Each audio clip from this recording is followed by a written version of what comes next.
আজি তৰাচিঙা বিহু লৈ প্ৰস্তুতি কৰা আমাৰ বিহু যি পৰম্পৰা, এই পৰম্পৰাটো বহুত পুৰণি। কাৰণ আমাৰ তৰাচিঙা বিহুখন 1253 খ্ৰীষ্টাব্দতে চাউলুং চুকাফাই কলিয়াবৰৰ পৰা আনি অনুষ্ঠিত কৰিছিল বিহুবৰত। আৰু সেই বিহুখনেই তেওঁ চুকাফাৰ মৃত্যুৰ 200 বছৰ পাছলৈকে অসমত চলি আছিল। কিন্তু 200 বছৰ পাছত এই বিহুখন নামঘৰত সোমাই পৰিল আৰু যোৱা 2011 চনৰ 4 চ'তৰ দিনা পুনৰ অসমত মৰাণত পুনৰ উত্থান ঘটাই আজি 15 বছৰত ভৰি দিলেহি। গতিকে এনেকুৱা এটা শুভ মুহূৰ্তত আজি আমি আপোনালোকক জনাবলৈ পাই সুখী হৈছোঁ যে আমি হেৰুৱা বিহুখন উদ্ধাৰ কৰি সমগ্ৰ অসমবাসীক শুভেচ্ছা জনাইছোঁ। কাৰণ নিজৰ কৃষ্টি সংস্কৃতি নাথাকিলে, মানুহৰ কৃপা নাথাকিলে একো নাথাকে। গতিকে আমি এই এনেকুৱা এখন বিহু অনুষ্ঠিত কৰিবলৈ আজি সকলো ৰাইজে, মৰাণবাসী ৰাইজে একত্ৰিত হৈছেহি। তাতে আজি আমাৰ ইয়াতে বিহু আখৰা কৰা হ'ব। আখৰা মানে কি? বহাগ বিহুলৈ আখৰা, সেইখনেই হ'ল তৰাচিঙা বিহু। আচলতে চ'ত বিহু বা তৰাচিঙা বিহুহে আচল নাম। এই তৰাচিঙা বিহুতে ৰাতি বিহু জন্ম হৈছিল। এই তৰাচিঙা বিহুতে হুঁচৰি আৰু জেং বিহু জন্ম হৈছিল। গতিকে আহক আমি সকলোৱে বহাগ বিহুলৈ আদৰণি কৰা এই তৰাচিঙা বিহুখনৰ পৰাই ৰঙালী বিহুলৈ আমি সকলোৱে সাজু হওঁ, নাচি বাগি আনন্দ কৰিবলৈ। পুনৰবাৰ মৰাণবাসীৰ লগতে সমগ্ৰ অসমবাসীলৈ আমাৰ অনুৰোধ থাকিল।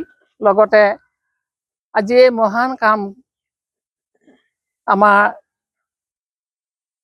চতুৰ্থ স্তম্ভ সংবাদদাতাসকলে যি আগভাগ লৈ আমাৰ এই অনুষ্ঠানটি আগবঢ়াই নিবলৈ আজি উপস্থিত হৈছেহি, সঁচাই মই বৰ কৃতজ্ঞ হৈছোঁ। মই ভাষা নাই মোৰ বুজাবলৈ।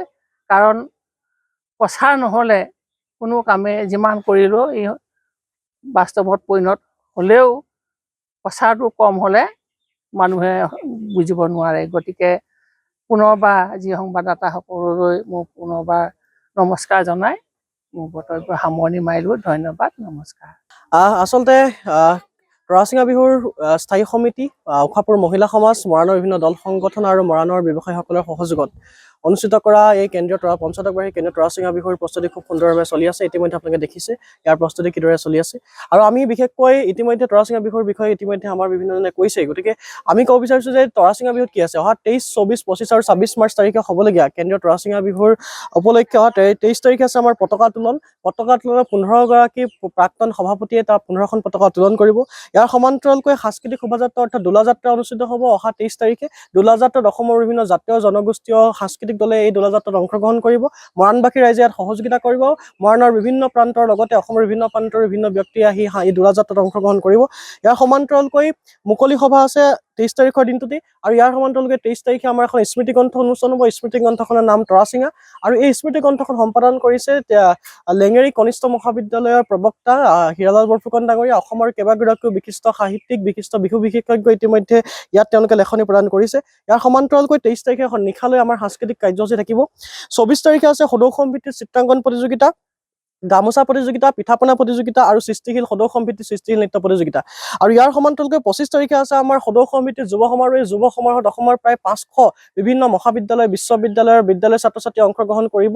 যুৱ সমাৰোহত অসমৰ নাম জ্বলা কেইবাগৰাকী যুৱ বক্তাই তেওঁলোকে ইয়াত আহি তেওঁলোকৰ বক্তৃতা প্ৰদান কৰিব। এটা আলোচনাৰ এটা পৰিৱেশ সৃষ্টি হ'ব। ইয়াৰ সমান্তৰালকৈ আমাৰ ৰাতিলৈ আমাৰ থাকিব মাধৈ মালতী প্ৰতিযোগিতা। মাধৈ মালতী 2025 এই খিতাপ এটা দিয়া হৈছে। বিহুৱতী প্ৰতিযোগিতাত সদৌ সম্প্ৰীতি অনুষ্ঠিত কৰা হ'ব। তাৰ বাবে প্ৰাইজ মনি ইতিমধ্যে 25,000 প্ৰথম পুৰস্কাৰ, দ্বিতীয় পুৰস্কাৰ 11,000 নিৰ্ধাৰণ কৰা হৈছে।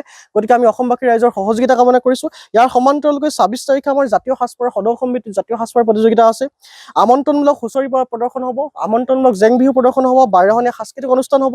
আৰু ঠিক একেদৰে 26 তাৰিখৰ দিনটোতে বঁটা বিতৰণ হ'ব আমাৰ অনুষ্ঠিত হ'ব। আৰু ৰাতিলৈ সাংস্কৃতিক অনুষ্ঠানৰ মূল আকৰ্ষণ অসমৰ জনপ্ৰিয় কণ্ঠশিল্পী মীৰদীপৰ গীতৰ হৈ থাকিব। গতিকে আমি 23ৰ পৰা 26 তাৰিখলৈ হ'বলৈ লগা এই বৰ্ণাঢ্য কাৰ্যসূচী অনুষ্ঠিত কৰা পঞ্চদশ বাৰ্ষিক কেন্দ্ৰীয় টৰাচিঙা বিহুত সমগ্ৰ অসমবাসী ৰাইজৰ সহযোগিতা কামনা কৰিছোঁ, মৰাণবাসী ৰাইজৰ সহযোগিতা কামনা কৰিছোঁ আৰু বিহুপ্ৰেমী সকলো ৰাইজকে আমি উপস্থিতি কামনা কৰিছোঁ। আমি আশা ৰাখিছোঁ এই পঞ্চদশ বাৰ্ষিক কেন্দ্ৰীয় টৰাচিঙা বিহুৱে অসমৰ সমাজ জীৱনলৈ এক নতুন বাৰ্তা কঢ়িয়াবলৈ সক্ষম হ'ব। গতিকে পুনৰবাৰ আমি সকলোৰে সহযোগিতা কামনা কৰিছোঁ, উপস্থিতি কামনা কৰিছোঁ। আৰু এটা বিশেষ কথা আপোনালোকক অৱগত কৰিব বিচাৰিছোঁ আপোনালোকৰ মাধ্যমেৰে, এই কেন্দ্ৰীয় পঞ্চদশ বাৰ্ষিক কেন্দ্ৰীয় টৰাচিঙা বিহুৰ লগত সংগতি ৰাখি এখন আমাৰ বাণিজ্য মেলা ইয়াত অনুষ্ঠিত কৰা হৈছে। অসমৰ লগতে ভাৰতৰ বিভিন্ন প্ৰান্তৰ কেইবাখনো বিপণী আহি ইয়াত তেওঁলোকে অংশগ্ৰহণ কৰিছে। আমি গতিকে সমগ্ৰ সমূহ অসমবাসী ৰাইজক, প্ৰত্যেকগৰাকী মৰাণবাসী ৰাইজক এই অনুষ্ঠানটোলৈ আহি তেওঁলোকৰ এই অনুষ্ঠানৰ কাৰ্যসূচী তেওঁলোকক অংশগ্ৰহণ কৰিবৰ বাবে আমি বিনম্ৰতাৰে অনুৰোধ জনাইছোঁ আৰু আশা ৰাখিছোঁ সকলোৰে সহযোগিতাত অনুষ্ঠানটো সাফল্যমণ্ডিত হ'ব।